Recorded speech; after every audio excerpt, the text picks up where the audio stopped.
une sœur sur ce plateau, notre sœur Laetitia. Elle nous vient de la métropole. Bonsoir Laetitia. Bonsoir à tous, bonsoir mes frères et Avec sœurs la d'Efralie. bienvenue parmi nous. Alors, Merci. Laetitia, comment vas-tu? Ça va. Depuis que j'ai Dieu dans ma vie, ça va mieux. Voilà une belle parole, glorieuse parole. Merci Seigneur. Alors, dis-nous un peu Laetitia, qu'est-ce que Dieu a fait dans ta vie? Alors, Dieu m'a changé, Dieu a changé ma personnalité. Et il faut vous dire en fait avant d'avoir rencontré Dieu, avant d'avoir rencontré ce groupe, il faut dire que je vivais dans une vie, comme on va dire en Martinique, une vie de débauche. Une vie où je voulais plaire à tout le monde, sauf à Dieu. Mais en fait, je n'avais pas sa place dans ma vie, en fait. Je faisais les mauvais choix, j'avais les mauvaises fréquentations, peut-être. Et il m'a fallu, en fait, passer par une grosse dépression pour comprendre un peu tout ça. Et durant cette dépression, je suis passée par plusieurs phases. Mon cœur, en fait, s'est rempli de tristesse, de colère, de haine.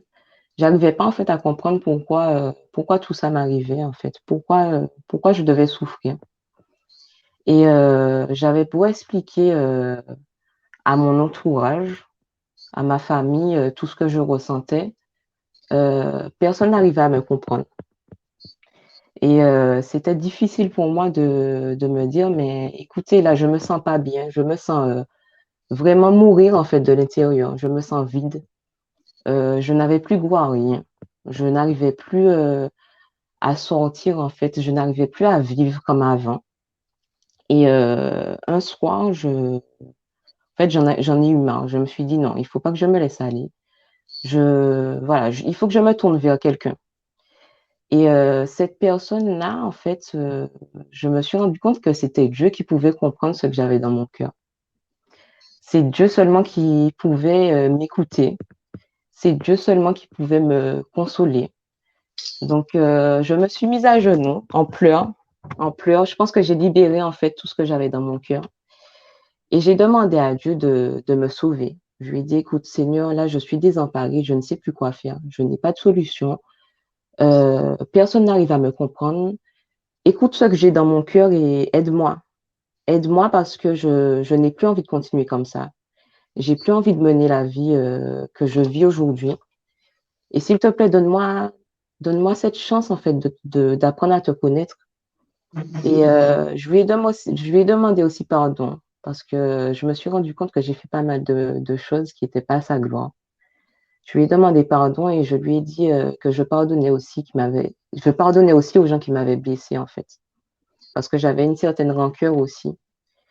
Et je lui ai dit aussi, Seigneur, envoie-moi ces personnes qui pourront me guider, qui pourront m'aider à marcher dans ta gloire, qui pourront vraiment m'aider à apprendre à te connaître. Et pour tout vous dire, le lendemain, parce que cette dépression, en fait, elle a duré pas mal de mois quand même. Et le lendemain, ma mère, elle m'a appelée et elle m'a dit, écoute, je suis un groupe de prière depuis très peu de temps grâce à une amie. C'était un mardi aussi, donc je te conseille de l'écouter. Donc, comme dit, comme fait, je me connecte à Facebook et j'écoute Papa Cordo qui commence à prier. À un certain moment, je l'entends qui dit qu'il y a quelqu'un qui recherche Dieu depuis longtemps. Donc, je me suis dit, mais en fait, cette personne, je pense que c'est moi. Donc, je me suis concentrée sur ce qu'il disait.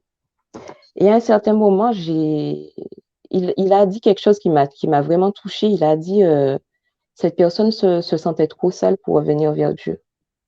Dis-toi que Dieu t'a pardonné. Et là, je me suis dit, mais c'est de moi, en fait, qu'il est en train de parler. C'est vraiment de moi qu'il est en train de parler. Et du coup, ça m'a touchée, ça m'a vraiment touchée. Et je sais pas, j'ai eu un regain d'énergie. J'ai eu une joie immense en me disant que Dieu avait entendu ma parole, en fait. Il avait entendu ma prière.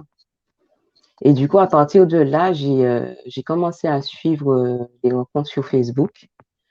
J'ai commencé à être assidue, en fait, dans la prière.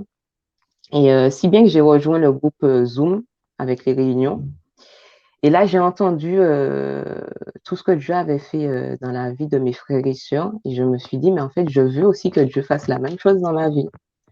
Donc, j'ai commencé à prier. Je me suis dit, c'est bon. Là, ça y est, j'ai reçu mes guides, j'ai reçu ma lumière. Donc, voilà, je vais continuer dans ce cheminement. Et du coup, depuis ce jour-là, je sais pas, je prends la vie comme une bénédiction maintenant. Je suis joyeuse de me réveiller le matin parce que je me dis que Dieu me permet d'être là et je le remercie énormément. Et je me dis vraiment que si Dieu a pu changer ma personnalité, ma vision des choses, mon cœur, parce que aujourd'hui j'ai un cœur rempli d'amour, j'ai un cœur Amen. rempli de joie, j'ai envie de donner justement cet amour-là aux autres. Et je me dis que si Dieu a fait pour moi, si Dieu m'a changé, eh bien, il peut changer une personne. Donc si aujourd'hui, parmi les personnes qui m'écoutent sur Facebook, s'il y a une personne qui se retrouve dans la même situation que moi, il faut juste dire que Dieu est vivant, Dieu est grand, il est puissant et que rien ne lui est impossible et qu'il faut marcher dans sa gloire et avoir confiance en lui et vraiment Ah, créer cette relation avec lui. Donc voilà, et je remercie vraiment mon groupe de prière parce que c'est aussi grâce à eux si je suis là, si je continue et si aujourd'hui je témoigne aussi. Donc voilà.